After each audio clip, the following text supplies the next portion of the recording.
Hey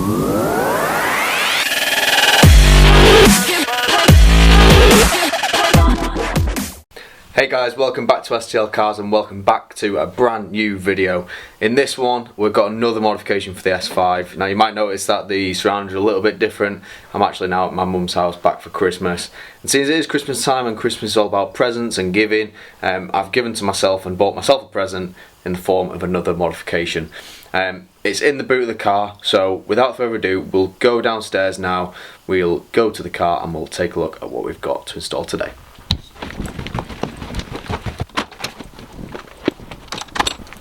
So here we are guys, the mod is in the boot now, so we're going to go and open up and see what we've got to install.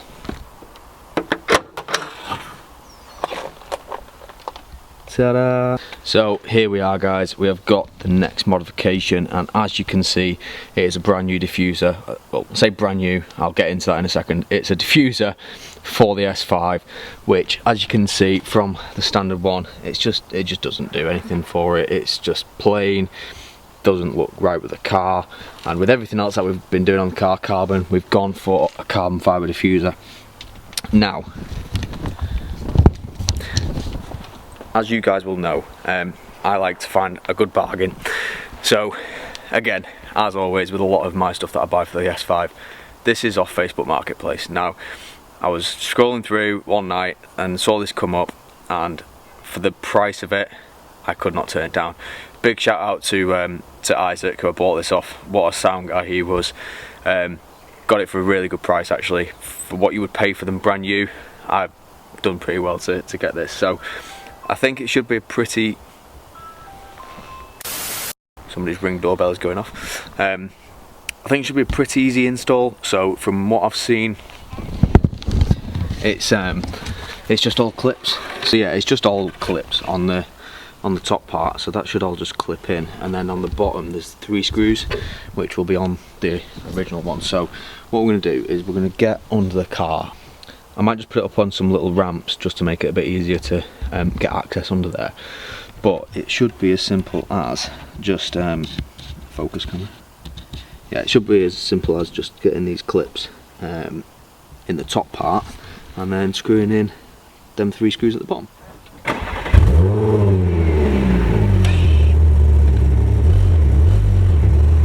Okay, so we've got the car up on these little homemade blocks now, so we can get underneath and have a look what we've got. So as you can see, there are 3 screws there which look like Torx, probably like a T20 or something. So we're going to get the toolkit out now, we'll get some Torx bits and we'll start undoing these, and then we'll just, I suppose, just start pulling and hoping for the best that we don't break anything. So let's do that now.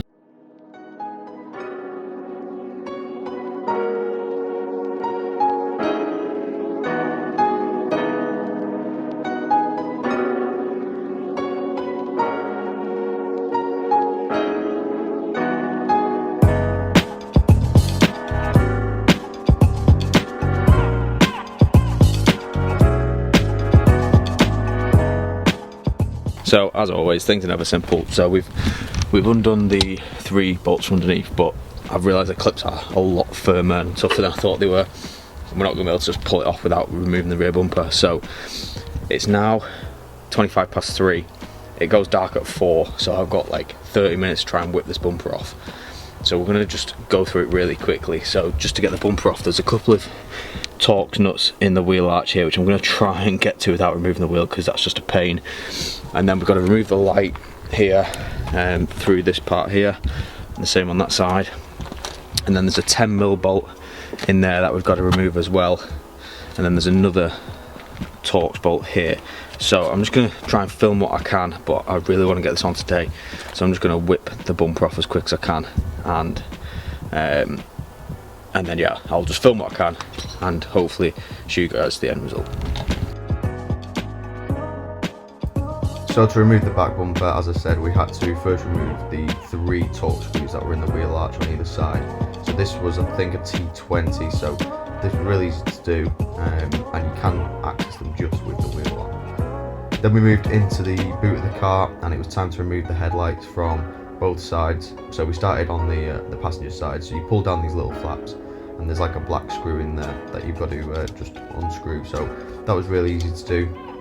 Once you've undone that, the headlight should just pop out, and it's held in place by two little grommets on the end of it. So it was really easy to just wiggle out and unplug.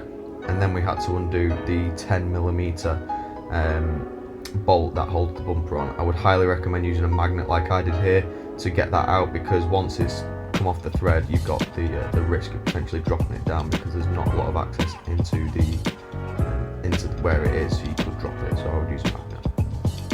Then we moved on to these T30 bolts here, which basically hold the bumper edge on. This was a bit fiddly, but once you use a bit of force, it did unclip.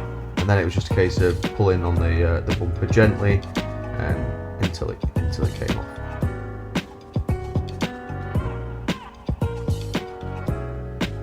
And then once we had the bumper off, it was just a case of going ahead at the clips on the diffuser. There was a torque screw on either side on the end, just holding it in place. But once we'd undone them, I just used a flathead screwdriver to help pry the clips down and slowly push out the diffuser.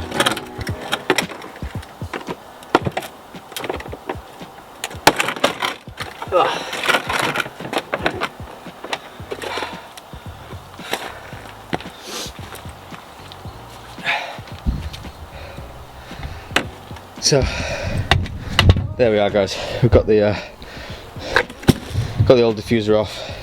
Wow, that was actually a lot harder than I thought it was going to be. But you can see there now. So it's literally just a load of clips, but they're really difficult to get to without taking the bumper off. So as you can see, old diffuser, new carbon fibre diffuser. So we're just going to give this a quick clean up now so we can get it on the car, and then hopefully it shouldn't be too difficult to put it on the car now. So I'm going to do it here where I've got a little bit of light, because the light is fading. So we'll get to giving this clean now.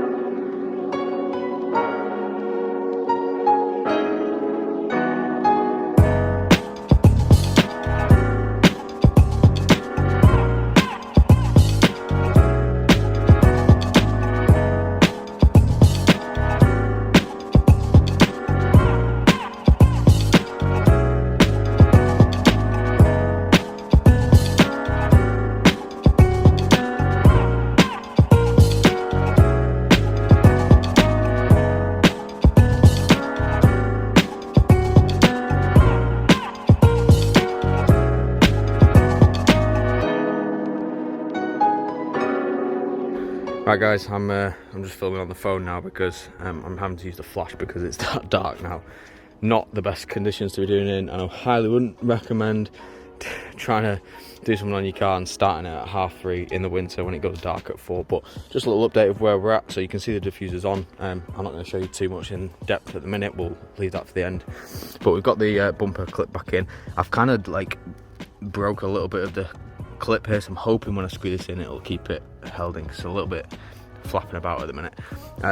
These things here are an absolute pain to like figure out how they work, but I've got that done. So we literally just now need to pull that down.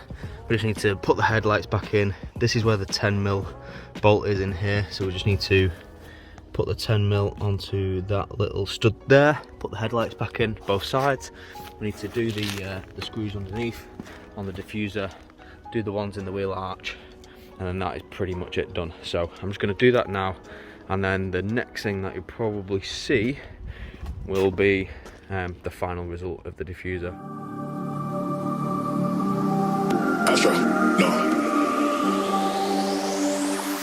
What you know about rolling down in the deep? When your brain goes numb, you can call that mental freeze. When these people talk too much, put that shit in slow motion. Yeah, I feel like an astronaut in the ocean. Ay, what you know about rolling down in the deep? When your brain goes numb, you can call that mental freeze. So there we have it, guys. We have finally got the carbon fibre diffuser fitted to the S5. I've wanted one of these for like pretty much as long as I've owned the car and actually started looking at what parts were available, and this really does make such a big difference to the rear end. The standard one just looks so plain and so boring, and it just doesn't match and tie in with the rest of the car. Now we've got like the carbon fibre mirrors and the carbon fibre bits on the engine bay. There's still plenty more that I want to get, and I'm obviously going for a bit of a carbon fibre type theme with this, so I want to get the rear spoiler for the back as well. Probably a carbon imports one, which I believe is what this diffuser is, carbon import. So they do some really good spoilers for the S5, so I'm going to go and have a look on there. But it definitely needs one just to make that rear end complete and be as aggressive as we possibly can make it. And then we're going to move on to the front and some power stuff as well. But yeah, the spoiler will definitely be coming in the new year. But I'm happy with how this looks now. I think it looks amazing, so much better than standard. Let me know what you guys think in the comments. How do you think it looks? Is this something that you have done to your car? If you've got an S5, and if not, I would highly recommend you go and do it as well.